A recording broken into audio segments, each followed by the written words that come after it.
30기 영철 갑자기 100일장을 하다 말고 울기 시작합니다. 냉장고 문에 손이 끼인 순간 갑자기 자기 인생이 갑자기 평생에 걸쳐서 나는 평범해지려고 했는데 그럴 수가 없다는 걸 깨달았다고 말하면서 말이죠.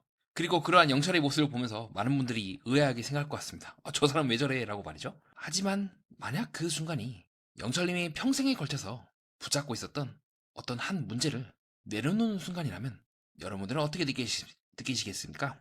1년, 2년도 아니고 평생에 걸쳐서 찾아왔던 문제죠. 그렇게 저는 어쩌면 영철님이 가장 이상하게 보이는 순간이기도 하면서 가장 자유로워지는 순간이라고 봤는데요. 오늘은 이번 8화를 하나의 프리즘으로 삼아서 사람이 어떻게 평생 붙잡고 있던 환상을 내려놓는지 그것을 얘기해 보려고 합니다. 저와 함께 이야기를 따라가 보시죠. 자, 이번 화의 영철의 모습을 보면서 많은 분들이 의아해 했을 것 같습니다. 뭐지 도대체? 뭔가 우리가 살아오면서 쉽게 접할 수 있는 모습은 아니거든요. 그래서 어떻게 보면은 또 다른 신스틸러, 원래 영수와 영자의 관계가 주가 되어야 되는데 완전히 지금 영철이 숨은 신스틸러가 되면서 있습니다. 자, 그런 영철에 대해서 제 생각을 여러분께 밝혀보는 시간을 가져. 영철과 같은 모습들은 제가 오랫동안 이제 정신 분석이나 밀턴 에릭슨 행동 분석을 공부하면서 봐왔던 수많은 사람들의 순간과도 유사해요. 그래서 오늘 내용은 조금 어려울 수 있습니다. 좀 전문적인 용어가 나올 수 있기 때문에 그 부분 좀 양해 말씀 부탁드리고요. 간략하게 영철의 행동을 이제 정리하면 기사라든가 커뮤니티에 가면 100일장을 처음에 하러 갔어요. 100일장 하러 갔다가 우리 영철 아저씨가 갑자기 이제 냉장고에 문이 낀 거죠. 자, 그것도 좀 특이한 상황이긴 한데, 자, 냉장고에 문이 낀 걸 듣고 세 번째로 이제 깨달음을 얻은 거죠. 어떻게 얘기를 하냐면 나는 첫 번째로 평범함을 이제 증명하기 위해서 아니야 나는 평범한 사람이야 라고 했는데 두 번째로 그것이 냉장고에 문이 딱 끼는 순간 약간 선불교에서 그 조주선사나 이런 사람들이 코가 베이는 순간 뒤통수에 한 대 맞는 순간 딱 깨달음을 얻었다는 그 느낌처럼 그 순간 깨달은 거예요. 냉장고가 이제 어떻게 보면 냉장고가 영철님의 이제 부처가 된 거죠. 깨달음을 얻어서 이것이 불가능하구나라는 깨닫고 울고 불고 난리가 났고 그걸 보면서 상철님이 그래도 되게 사람이 괜찮은 것 같아요. 좀 약간 비틀린 모습을 보였다가 그래 나름대로 이제 동기를 걱정하려고 이거 뭔 일이에요? 괜찮아요라고 하는데 영철님은 이제 상철님을 거부하고 혼자서 그런 경황도 없이 이제 막 울고불고 난리가 난 거죠. 그래서 이후에 영철님이 이제 깨달음을 얻고 굉장히 이제 평온한 얼굴로 나는 이 방송에서 내가 원하는 것들을 다 얻었다. 더 이상은 이제 필요가 없다라고 했던 상황입니다. 자, 그럼 이런 영철님을 이제 어떻게 이해할 수가 있는가? 제가 그 정신분석의 길로 본격적으로 이제 걷게 했던 책 중에 하나가 이승욱 정신분석학자의 포기하는 용기라는 책인데요. 또 이승욱 박사의 또 다른 책이 이제 그겁니다. 이제 상처 떠나보기라는 책인데요. 이제 그 책의 내용의 말 중에 이제 이런 말이 있어요. 근데 어떤 한 내담자의 사례인데 평생 자기가 별인 줄 알았던 불가사리라는 거를 정신분석의 과정을 통해서 깨달은 거예요. 그 말을 떠갖고 이제 엄청나게 오해를 하고 사실 정신분석이라는 게 그런 애도와 도대체 떼어놓을 수가 없는 과정인데요. 그 여성은 이제 60대의 나이라고 그 책에 의하면 되어 있어요. 그러면 생각을 해보세요, 여러분. 60대 때 내가 별인 줄 알았던 불가사의라는 걸 깨닫다는 건요. 내가 평생을 별이라고 착각하면서 살았다는 것과 유사한 말이기도 합니다. 그리고 별가사리라는 거를 인정하면서 울었다는 건요. 사실은 그거를 모르진 않았어요. 무슨 말이냐면 어쩌면 나는 별이 아닐지도 몰라. 라는 생각을 했겠죠? 왜냐면 진짜 별들은 막 TV 나오고 굉장히 화려하게 살지 않습니까? 하지만 알면서도 그걸 차마 인정할 수 없었을 거예요. 그걸 인정하게 된 순간 내 인생 전체를 내가 어떻게 감당해야 될지 모르는 거예요. 그래서 별갈사라는 걸 깨달았다는 건요. 그토록 내가 인정하고 싶지 않았고 피하고 싶었던 내 인생이 부정당할지도 모른다는 그 사실을 담담하게 인정한다는 말과 비슷합니다. 그래서 그 과정은 쉽지가 않아요. 근데 영철님은 저는 되게 위대한 순간들을 지금 계속 개인적으로 맞이하고 있다고 생각을 해요. 그리고 이 과정을 뭐가 어찌됐든 간에 정신분석이라든가 어떤 그런 전문가와 함께 거치지 않고 혼자서 힘겹게 이 거대한 이 산을 혼자서 넘었다는 거는요. 제가 나는 솔로 25기 현숙님이 초반부에는 좀 별로인 모습을 보여도 후반부 가면은 이제 여러모로 논란이 있던 영철과 얽히다가 징글징글 얽히다가 결국에는 이제 영철을 최종 선택하지 않으면서 자유로워지거든요. 근데 그때 그 순간에 영철 그 현숙님이 엄청나게 울어요. 울면서 내가 왜 우는지 모르겠다. 그 이유는 저는 당시에 그렇게 해석했어요. 뭐냐면 현숙은 영철을 보면서 무의식적으로 저는 자신의 상징적인 아버지와의 교류로 생각을 했어요. 그래서 영철이 무슨 나쁜 짓을 이상한 짓을 해도 뭐 방송상에서는 허용되는 범위 내에서 합법적인 범위 내에서 이상한 짓을 해도 감내하고 받아들였어요. 영철이 전날에는 현숙 만났다가 갑자기 막 뭐라 해요. 네가 나 선택 안 하면 뭐라고 하면서 막 뭐라고 하다가 갑자기 너 나 최선택 할 거지? 하고 막 은근히 손도 잡아보다 막 이러다가 또 갑자기 급 드리프트를 쳐서 갑자기 영숙이랑 뭐 술 먹는다 막 이래버리고 엄청나게 고통을 줬어요. 그래서 현숙님이 마지막에 그 눈물을 흘리면서 어느 순간에 굉장히 영철을 탁 잘라버리거든요. 동시에 막 엄청 울어요. 그게 뭐냐면 나는 제가 생각하고 있는 현숙님의 마음은 언젠가 나는 나와 아버지와 같은 사람을 내가 만날 수 있을 거야. 딸로서 굉장히 이상적인 그 아버지를 만날 수 있을 거야. 뒤집어 말하면 별인 줄 알았던 불가사리는 말처럼 충분히 나는 그런 사람이고 다시 한번 내가 그 관계를 복원할 수 있어. 근데 실제로 한 번도 불가사리는 별이 되어본 적 없지 않습니까? 현숙도 그렇고 영철도 그렇고 한 번도 본인이 원했던 그 삶을 실제로는 내가 한 번도 누려보지 못했고 그것은 나의 바람에 불과하며 현실에서는 그것이 불가능할지도 모른다. 애도의 그 순간에 직면한 거라고 저는 보고 있어요. 그때 엄청 울어요. 현숙님이 거의 구화 때 가서 막 그 인터뷰에서도 계속 울고 멈추질 못해요. 그것은 단순히 이것이 이 나는 솔로가 한편으로는 위대한 이유기도 한데 그러니까 이것들을 의도했다기보다 이런 과정들을 나는 솔로를 피하지 않아요. 그러니까 다른 방송에서는 막 쳐내거나 이상한 음악 넣고 감성적으로 밀어붙인다면 나는 솔로는 이제 저와 같은 이제 뭐 심리학에 관심 많은 사람들에게 좀 유용하게끔 있는 그대로 그냥 다 깔아버리거든요. 그래서 우리가 얘기를 할 수가 있어요. 모두가 지금 자신이 실제로는 내가 그토록 원했던 바로 그것을 단 한 번도 누려본 적이 없다라고 하는 굉장히 고통스러우면서도 끔찍한 이때까지는 내가 현실이 아닌 그 환상이 언젠간 이루어질 거다. 현순이처럼 영철이같이 좀 듬직하고 키 큰 남자가 자기를 자상하게 대하고 아버지가 딸에게 대하는 것처럼 정말로 부드럽게 대해주길 바랬지만 그것이 불가능하다는 걸 깨달았을 때 한편으로는 우리의 위안을 주며 마찬가지로 영철도 비슷한 상황에 처해 있는 거예요. 나는 내가 충분히 평범하고 남들처럼 살 수 있고 그것이 그냥 그 소박함이 이 작은 소원이 내가 그토록 이루고 싶은 건데 왜 나는 그게 안 되지? 아니야. 언젠간 난 거기에 닫아줄 수 있어. 영철님이 말씀하신 것처럼 35년, 즉 내 인생의 절반에 걸쳐서 그것을 찾아왔는데 그것이 어느 순간 불가능하다는 것을 이 방송상에 오고 나서야 수많은 대중들의 앞에 서고 나서야 깨달았고 그것은 굉장히 고통스러우면서도 굉장히 본인을 홀가분하게 했을 겁니다. 현숙님이 당시에 25기 영철님에 대해서 이 사람은 내 아버지가 아니고 어떤 남자도 나의 아버지가 될 수 없구나라는 걸 사실을 깨달은 순간 그 당시에는 굉장히 고통스럽죠. 내가 평생에 걸쳐서 찾아왔던 내가 평생에 걸쳐서 답을 얻을지도 모른다는 그 욕망으로 살아왔는데 그 바램으로 살아왔는데 그 답이 없는 거야. 그럼 이때까지 내 삶은 뭐가 돼?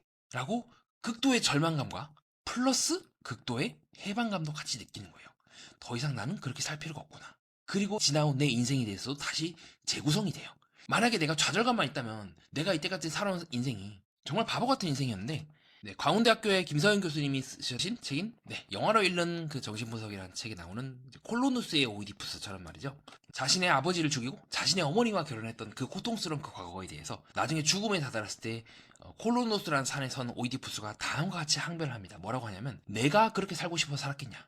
나도 모르게 내 운명이 그렇게 정해졌고 어느 누구라도 그 상황에서 갑작스럽게 누가 와가지고 날 죽이려고 하면은 당연히 싸우려고 할 수밖에 없겠고 당연히 아무것도 모르는 상태에서 그렇게 어떤 누군가가 내가 결혼하게 된다면 그럴 수밖에 없지 않겠냐. 그것이 어떻게 나의 잘못인가. 신들이여 다시 한번 나를 용서해 주시오.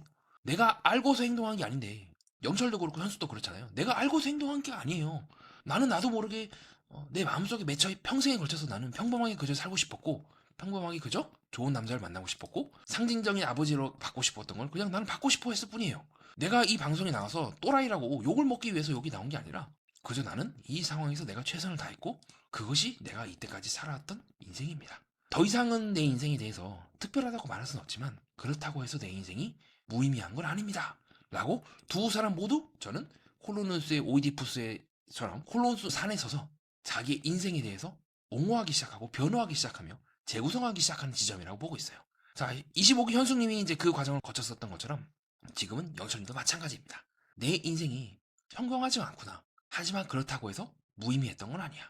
슬프지만 받아들이고 거기서부터 난 다시 시작해야겠어.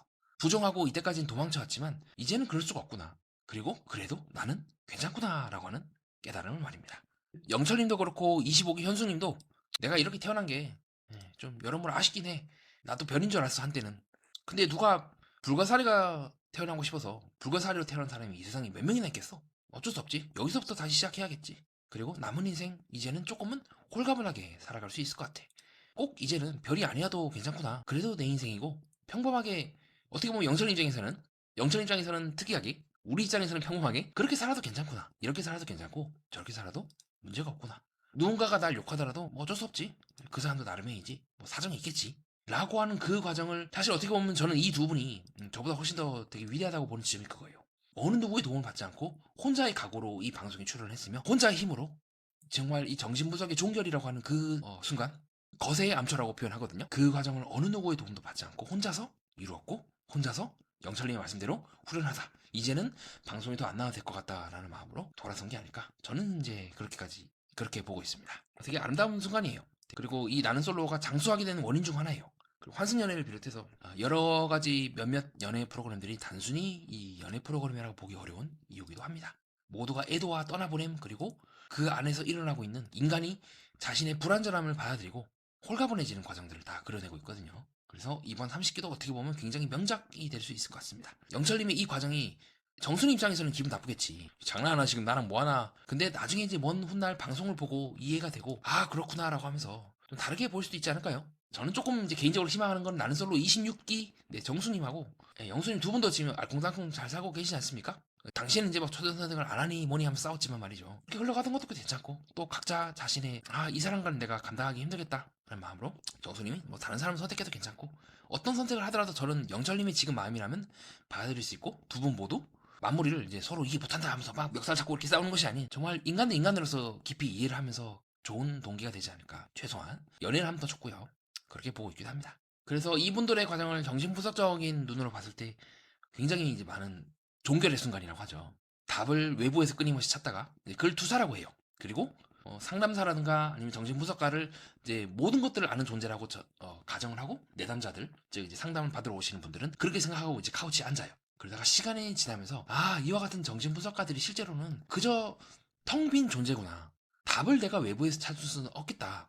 처음부터 답이라는 건 존재하지 않았구나.